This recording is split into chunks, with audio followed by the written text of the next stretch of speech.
sebagian saudara perempuannya, itu lebih dahsyat lagi kejahatannya ya ibadallah. Kenapa? Karena orang-orang yang lemah dalam Islam itu harus diperkuat, harus ditolong. Dan ketika kita menolong orang yang lemah, apakah perempuan, anak kecil, anak yatim, orang tertindas, maka pada dasarnya itu membawa barokah, membawa rezeki, membawa kemenangan. Dan kita mengimani athar yang berbunyi, innama tunsuruna wa turzakuna bidu'afaikum. Sesungguhnya kamu ditolong dan dimenangkan oleh Allah dan diberikan rezeki oleh Allah bisa bidu'afaikum. Bidu'afaikum, sebab orang-orang yang lemah di antara kalian. Maka Nabi SAW adalah manusia, hamba Allah, pemimpin yang paling terdepan kepeduliannya pada yang lemah ya ibadallah. Beliau bagaimana dekatnya dengan anak yatim. Sampai beliau sendiri kita tahu semua bahwa beliau dengan anak yatim di surga seperti ini dekat. Beliau sangat perhatian dengan janda yang punya anak banyak. Sehingga ketika Nabi kawin, tidak hanya dengan yang gadis-gadis saja, yang gadis cuma satu, Aisyah radhiyallahu anha. Yang lainnya janda-janda yang punya anak banyak ya ibadallah, untuk meringankan beban mereka ya ibadallah. Sehingga Nabi benar-benar pemimpin yang wajib kita teladani, hafidzakumullah. Jadi sekali lagi, sangat dahsyat bahayanya, sangat besar dosanya kalau orang-orang itu berani ya mendolimi orang-orang yang lemah. Termasuk juga aklul hukam li amwal ra'iyah, para penguasa yang makan harta rakyatnya. Seharusnya rakyat itu diberikan kemudahan, karena dalam ajaran Islam energi di dunia ini milik seluruh rakyat. Matahari atau minyak atau rumput atau air itu harusnya mudah bagi rakyat. Ketika rakyat kesulitan atau kemahalan, maka tanggung jawab pemimpin. Dan pemimpin mungkin selamat, penguasa mungkin selamat di pengadilan dunia, tapi tidak akan selamat di pengadilan Allah. Oleh karena ya ibadallah, saudara sekalian, jangan sampai kita semua berani mendolimi orang-orang yang lemah hanya karena untuk menumpuk kekayaan kita ya ibadallah. Saudara sekalian, kemudian di antara yang diberikan peringatan oleh Islam yang berkaitan dengan kerja, yang berkaitan dengan harta adalah akhdul mal al-am bi ghairi haq. Mengambil harta yang umum dengan tanpa kebenaran. Artinya apa ya ibadallah? Artinya setiap anak bangsa itu punya hak. Jadi jangan mentang-mentang yang punya hak ini orang banyak kemudian kita mengambilnya, tidak ketahuan lah. Ya, jadi perbuatan korupsi dan lain sebagainya itu adalah perbuatan yang sangat durjana, kejahatan yang sangat besar. Karena dia ketika berbuat zalim tidak mendolimi satu orang. Al-mal al-mal'am, harta ini atau aset untuk umum. Jadi kalau kita minta maaf pada siapa? Orang banyak. Makanya ulama mengatakan, di antara cara tobat seseorang ketika dia berbuat dosa dan dosanya berkaitan dengan harta benda umat manusia, itu tidak cukup dengan istighfar, ya Allah aku minta ampun, atau tidak cukup pergi haji umrah berulang-ulang, la. Tetapi caranya dengan raddul madzalimi ila ahliha, mengembalikan kezaliman-kezaliman itu kepada yang berhak. Kalau yang dikorupsi adalah rakyat, dan rakyat ratusan juta, berarti kita harus minta maaf kepada ratusan juta rakyat ya ibadallah. Ulama mengatakan ini dosa yang sangat besar. Karena kalau kita minta maafnya tidak boleh dengan satu dua orang. Karena kekayaan negara ini untuk umum, untuk seluruh rakyat Indonesia. Seluruh rakyat Indonesia, rijalihim wa nisaihim, apakah laki-laki atau perempuan, mu'minihim wa kafirihim, apakah mereka beriman atau orang kafir, semua berhak atas kekayaan negara ini ya ibadallah. Makanya kita harus waspada, jangan sekali-kali mengambil harta benda rakyat ya ibadallah. Saudaraku yang saya cintai karena Allah subhanahu wa ta'ala, oleh karena itu ya ibadallah, datanglah Al-Quran dengan al-wa'id asyadid, ancaman yang sangat dahsyat bagi orang yang curang ketika mendapatkan ghanimah atau rampasan perang, yaitu mengambil dengan samar-samar, hafidzakumullah, yang tidak diketahui orang lain padahal bukan haknya. Apa kata Al-Quran? Yang diabadikan oleh Allah dalam surat Ali Imran ayat 161. Allah berfirman, وَمَنْ يَغْلُلْ يَأْتِ بِمَا غَلَّ يَوْمَ الْقِيَامَةِ ثُمَّ تُوَفَّى كُلُّ نَفْسٍ مَا كَسَبَتْ وَهُمْ لَا يُظْلَمُونَ.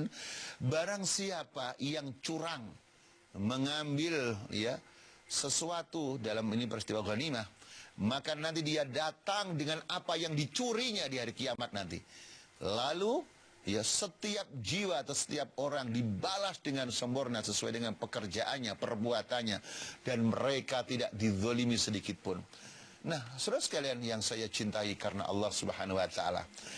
Selanjutnya, al-malul 'am muharramun 'alal wulatul kibar. Harta benda atau aset rakyat secara umum haram kepada pemimpin-pemimpin besar itu. Sebagaimana juga diharamkan pada pegawai-pegawainya yang kecil. Jadi tidak ada istilah kalau pejabat-pejabat tinggi nyuri itu haram, kalau pejabat kecil nyuri itu halal. Sama-sama haramnya ya ibadallah. Tidak boleh hafidhukum, walaupun 1 dirham, walaupun 1 rupiah hafidhukum tidak diperbolehkan hafidhukumullah. Kemudian juga yang harus diperhatikan, jangan sampai orang yang diberikan manasib atau jabatan, kemudian jabatan itu diistighla, didaya gunakan untuk menipu rakyat, untuk mendapatkan hadiah karena atas nama pejabat dan sebagainya. Padahal ya ibadallah, seseorang yang berakal, seseorang yang mempunyai dhamir, mempunyai hati nurani yang bersih, hafidhukumullah, dia mengetahui bahwa itu bukan hadiah, itu adalah sogoan ya ibadallah. Mari kita lihat sejarah ya ibadallah, supaya kita tidak ngarang-ngarang dan tidak menipu diri kita sendiri. Enggak kok, ini bukan korupsi, ini kok hadiah. Tidak hadiah, itu juga termasuk korupsi. Atau sebagai teman-teman mengatakan ini masuk undang-undang gratifikasi. Mari kita lihat. Sebagian rakyat memberikan hadiah kepada khalifah, pada presidennya, yaitu beliau bernama Umar bin Abdul Aziz. Rakyat atau seseorang memberikan hadiah kepada seorang khalifah berupa sesuatu. Lalu Umar bin Abdul Aziz, seorang khalifah, pemimpin yang sangat adil, menolaknya. Ketika menolak, pemberi hadiah mengatakan, Inna Rasulullah sallallahu alaihi wasallam qabilal hadiah. Pakai dalil lagi, sudah nyogok pakai dalil lagi. Rasulullah menerima hadiah. Kenapa engkau tidak menerimanya? Nabi menerima hadiah dan Nabi ridha. Nabi menerima.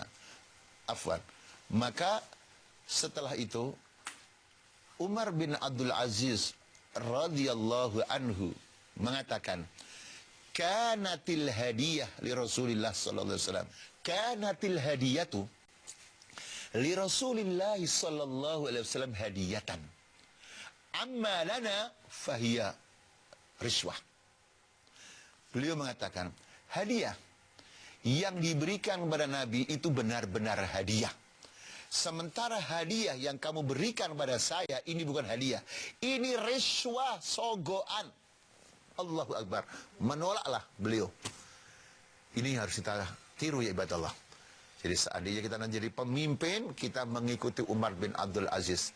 Rakyat membawa hadiah, itu bukan hadiah, sogoan. Karena tahu pemimpin, penguasa, mempunyai kekuasaan, punya wewenang. Kalau dia menerima hadiah, maka nanti ada pertimbangan-pertimbangan tertentu dalam menentukan kebijakannya. Bahkan ya ibadallah, Rasulullah SAW sangat marah. Ini bukti bahwasanya marah yang dilarang oleh Allah tidak semuanya mutlak. Ada marah yang baik. Apa itu marah yang baik? Marah ketika melihat aturan Allah dilanggar ya ibadallah. Marah ketika ajaran Allah dinistakan. Justru kalau ada orang diam ketika ajaran Allah, Al-Quran dan Sunnah dilecehkan, maka dipertanyakan keimanannya. Karena seseorang yang mendiamkan kemungkaran itu disebut syaitonun akhras, setan yang bisu ya ibadallah.